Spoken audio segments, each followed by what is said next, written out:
Saudara-saudara, mari kita lanjutkan pertemuan kita dengan kisah tentang cerita silat itu. Belajar budi pekerti melalui cerita silat itu. Nah, kalau Anda melihat cerita silat dengan mata lebih dalam, kedalaman, maka Anda akan menemukan pelajaran mengapa dalam cerita silat itu ketika berduel, bertanding, ya selalu ketika murid seorang jagoan itu ketemu orang yang membunuh orang tuanya, gitu. Dan dia belajar di kuil Shaolin, dan setelah turun ke gunung tapi tetap berkobar-kobar semangatnya untuk membalas dendam. Dan ketika bertemu dengan musuh bebuyutannya itu, lalu mereka bertanding dengan pedang, gitu. Dan akhirnya si pedang yang si pembunuh itu terpental jatuh. Lalu sang jagoan ini juga membuang pedangnya itu. Dan lalu terjadilah perkelahian dengan tangan kosong itu. Mengapa ada? Dari mana sebenarnya kisah ini?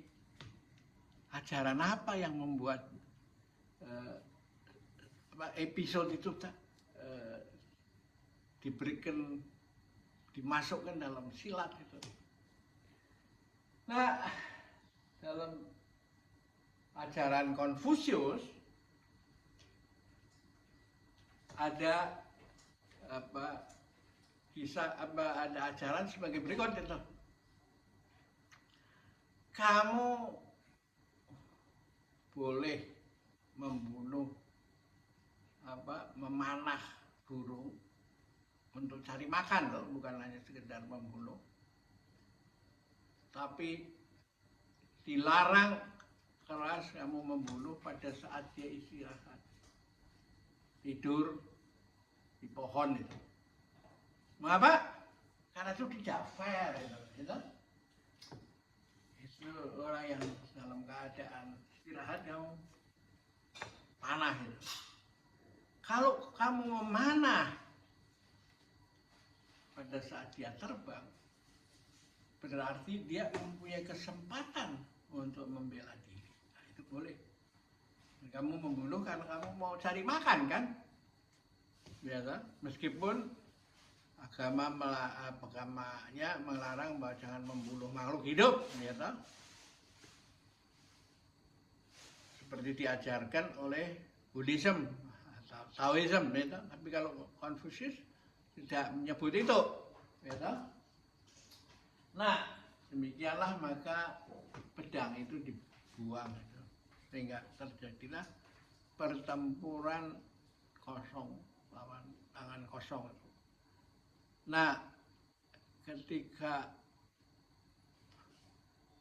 si lawannya itu sudah terpojok dan mau dipukul, dimatikan untuk membalas dendam, dia teringat sama pesan dari gurunya bahwa tugas manusia itu menghidupi, bukan menguasai, menjadi pemilik jiwa orang lain. Karena itu kamu nggak boleh membunuh itu. Nah, lalu dia ingat gurunya itu, lalu dia mengurungkan untuk membalas dendam, dan dia bilang udah kamu pergi aja sana. Nah, lalu dia meninggalkan si musuh yang terkapar itu, tapi dasar itu orang jahat. dia itu lalu mengambil pisau yang ada di badannya itu dipakai menusuk dari belakang gitu. Tapi karena ini jago silat, ini hebat, dia merasakan desiran angin pedang itu, golok itu lalu pisau itu lalu diputar, ditangkap dan dikembalikan ke si penjahat itu, sehingga penjahat itu akhirnya mati bukan karena dia bunuh, tapi akibat daripada perbuatannya sendiri. Nah, ini yang menarik dalam kisah-kisah silat itu. Mengapa saya mau merasa kalau ini tidak ada yang ceritakan, ya, generasi milenial, Gen Z, ya mana tahu ajaran-ajaran seperti ini toh. Oke, kita akhiri dulu sampai sini. Kita jumpa lagi.